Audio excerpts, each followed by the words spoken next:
ازاي ابني علاقة مع العملاء بتوعي عشان ازود البيع؟ مش عارف، الموضوع صعب اوي. طب يا ترى ليه بعض الشركات بتبقى يعني تجيب عملاء جديدة وتحافظ عليهم وشركات تانية لأ؟ مش عارف. الحقيقة انه البيع مش بس عرض منتج او خدمة، البيع هو فن تعامل مع الاشخاص. احنا في الاول وفي الاخر بنتعامل مع اشخاص مش روبوتات. في دراسة اتعملت في 2021 بتقول ان المبيعات في بعض الشركات زادت بنسبة 18% بمجرد ما بدأوا يفهموا اكتر ازاي يقدروا يعرفوا شخصيات العملاء اللي بيتعاملوا معاهم. ودراسة تانية من معهد المبيعات العالمي في 2020 اتضح انه الشركات اللي اهتمت بتدريب التيم بتاعها على تقنيات لفهم الشخصيات وحاجات العملاء حققت زيادة في الإيرادات بتاعتها بنسبة وصلت ل 30%. والموضوع كل ده ببساطة جدا لأن هم قدروا يفهموا العملاء وقدروا يتعاملوا معاهم على دماغهم. ودراسة ثالثة من شركة زابوس الشهيرة في مجال التجارة الإلكترونية كان لفهم شخصيات العملاء دور فعال ومهم جدا بزيادة معدل التحويل او الكونفرجن ريت بنسبة 20%. الفريق كان قادر يتواصل مع كل عميل حسب شخصيته، وده خلى العميل يشتري وهو مبسوط ومرتاح وقرر يشتري تاني مرة واثنين وثلاثة. النهاردة في قهوة المندوبين هنتكلم ونعرف اكتر عن ازاي نتعرف على شخصيات العملاء وفهم احتياجاتهم وان احنا نبني ثقة معاهم من خلال اختبار الديسك او الديسك اناليسيس.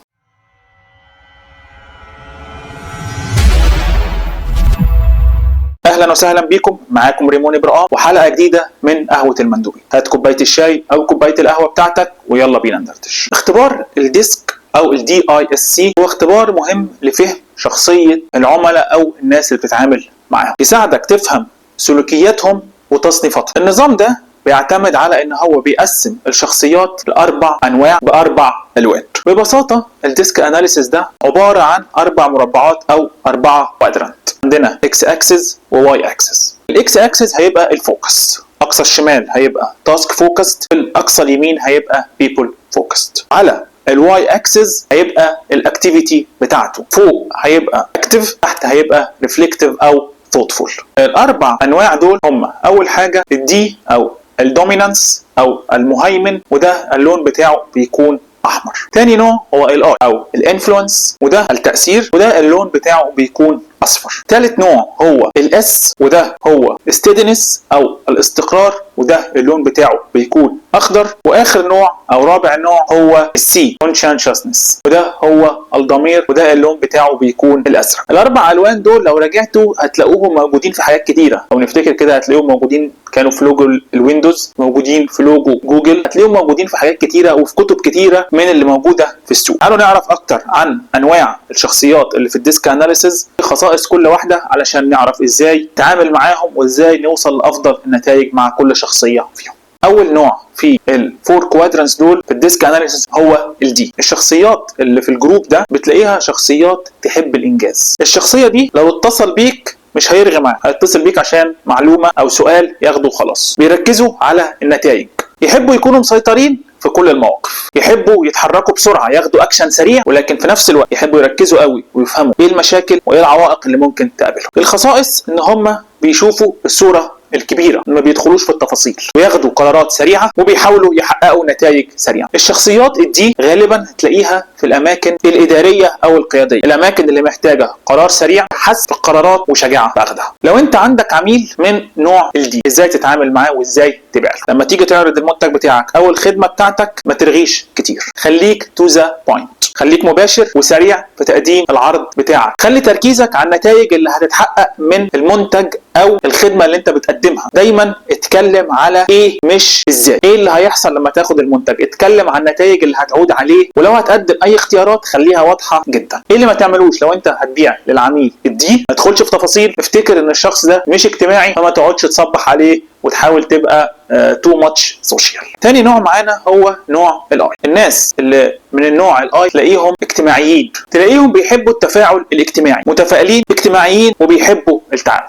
دايما تلاقيهم متحمسين، عايزين يخلصوا، عايزين ينجزوا، ويحبوا الشغل السريع، شبه الريد، لان الاثنين دول في النص الفوقاني اللي هو الاكتيف. خصائصهم ان هم بيظهروا حماس وتفاؤل، بيحبوا التعاون والشراكات، بيثقوا في الاخرين. الشخصيات اللي من النوع ده غالبا تلاقيه في العلاقات العامه والتسويق، اجتماعيين، بيحبوا التواصل مع الناس التانية، قادرين على التاثير في الناس، وبيميلوا للابداع وتحفيز التيم اللي معاهم. طيب لو انت عندك عميل من نوع الاي، ازاي تقدر تبيع له وتتعامل معاه؟ خليك ودود واجتماعي معاه، ركز معاه على مين مش ايه. مين استخدم المنتج ده وعجبه، يفرق معاه جدا الحاجات دي، انه بيدور على الناس، هو بيبول فوكست. خليك متفائل وانت بتتكلم معاه وسعيد، خليك ودود، هو يحب الكونكشن، يحب الثقه.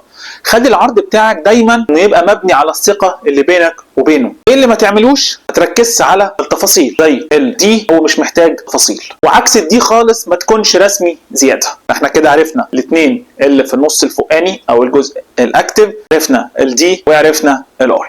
ثالث نوع هو الاس. الناس اللي شخصيتهم اس دول شخصيات هاديه، بيحبوا الاستقرار والعلاقات اللونج تيرم، شخصيات صبوره مش متسرعه وماشيه حياتها على مهلها بهدوء. مش بيحبوا تسرع في اخذ القرارات، بيحبوا يفهموا اكتر ويعرفوا عن كل حاجه. من خصائصهم ان هم مخلصين في الشغل، هاديين وبيحبوا التعاون، ومؤمنين بالعلاقات اللونج تيرم. النوع ده من الشخصيات غالبا هتلاقيه في الاماكن اللي بتحتاج عمل جماعي او تعامل مع العملاء، زي الرعايه الصحيه، زي بعض الاتش ار، زي التدريب والتطوير. طيب لو عندك عميل من النوع الاس، ازاي تتعامل معاه؟ هو محتاجك تسمعه كويس، ومحتاج يعرف تفاصيل اكتر، ومحتاج يثق بيك، محتاج يحس ان انت موجود دايما معاه، انت مش جاي تبيع له بيعه وتمشي. ركز معاه على ازاي ده بيحصل، ازاي ده هيفيدك. قدم دايما اهتمام، خليك صبور وهادي بشويش. اسمع كويس جدا الكلام اللي بيقوله واحتياجاته. ايه اللي ما تعملوش مع العميل ده؟ انك تسرع وتضغط عليه في اخذ قرار، وانك تتجاهل المتابعه المستمره. اخر نوع هو السي. الناس اللي في الجروب السي تلاقيهم بيحبوا التفاصيل، يحبوا الدقه، ويحبوا الاناليسيز جدا، يحبوا الارقام، ويحبوا يتاكدوا من المعلومات قبل ما ياخدوا اي قرار. مش هيشدهم خالص انك تعرض عرض حلو قوي بسرعه، لازم اللي قدامهم يكون مستعد للاجابه على اي سؤال يسالوه. من خصائصهم ان هم دقيقين جدا، بيحبوا ياخدوا وقتهم في ان هم ياخدوا اي قرار، بيخافوا ياخدوا قرارات غلط. النوع ده من الشخصيات غالبا هتلاقيه في الحاجات اللي ليها علاقه بالاناليسيس والارقام، ليه زي الحسابات، هتلاقيه اي تي، هندسه. لو عندك عميل من النوع السي، ازاي تتعامل معاه وازاي تبيع له؟ لازم تكون مستعد بكل التفاصيل التقنيه والتفاصيل الخاصه بالمنتج او الخدمه اللي انت لانه هيسال كتير وهيحاول يعرف كل التفاصيل ومش هياخد قرار بسرعه. خلي كل شيء منطقي، وعلى قد ما تقدر خلي كل حاجه قابله للقياس. القياس هنا اقصد بارقام. ركز معاه على ليه، اديله تفاصيل، هو يحب التفاصيل. وخلي الكلام وطريقه العرض بتاعك منطقي. ايه اللي ما تعملوش مع الشخص ده؟ ما تكونش متحمس زياده وعايز تخلص البيعه وتقول الله ده انا عملت احلى كول. لا، هو عايز تفاصيل، هو مش عايز حماس. واوعى تكون مش مستعد بتفاصيل ومعلومات دقيقه عن المنتج او الخدمه اللي انت بتقدمها. انت ببساطه ممكن تعرف شخصيتك انهي واحده من دول من خلال انك تعمل الاختبار ده، موجود كتير جدا اونلاين. بس ازاي تقدر تعرف شخصيه العميل بتاعك؟ لانك اكيد مش هتعدي عليه وتقول له لو سمحت اختبار ده معلش اعمله كده بس عشان اعرف انت انهي شخصيه. فازاي نقدر نقيم العملاء ونحطهم في انهي مربع من 4 دول؟ ببساطه احنا ممكن نعمل كده من خلال 3 خطوات. الخطوه الاولى، شوف العملاء بتوعك في انهي نص، اللي فوق ولا اللي تحت. النص اللي فوق دي والاي، هل العميل بتاعك اكتف، بيتكلم كتير، حماسي، بيحب ينجز، بياخد قرارات بسرعه، ليه بيقول لك يلا بسرعه، طيب تمام خدنا القرار، طب هتجيب لي الحاجه امتى؟ تلاقيه دايما اكتف. ولا في النص اللي تحت اللي هو الاس والسي، تلاقيه هاد، ما بيتكلمش كتير، بيحب يعرف معلومات اكتر، بيفكر كتير قبل ما ياخد القرار.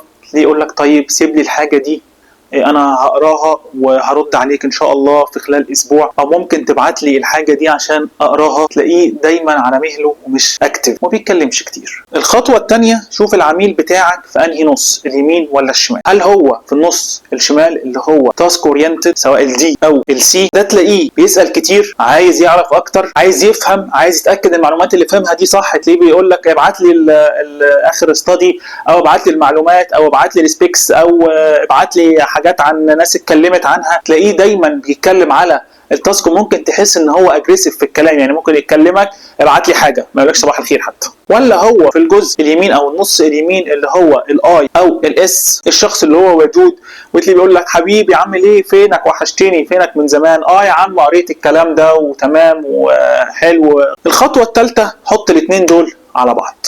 اول ما تحط ده على ده هتقدر تعرف هل هو في الدي ولا الاي ولا الاس ولا السي. عموما مش هتلاقي شخصيه على طول مربع واحد، احنا كلنا فينا من الاربع مربعات، ولكن هتلاقي كل شخصيه مياله اكتر لمربع من الاربعه دول. الخلاصه انك تفهم شخصيه العملاء اللي قدامك، ده هيساعدك تتكلم معاهم صح، تعرف هما بيفكروا ازاي، وتقدر تديهم المعلومات اللي هم عايزين يسمعوها، وده يخليك تزود فرص نجاحك. لو عجبك الفيديو ممكن تعمل لايك وسبسكرايب علشان يوصل لك كل جديد، ممكن تشير الحلقه مع اصحابك علشان الكل يستفيد.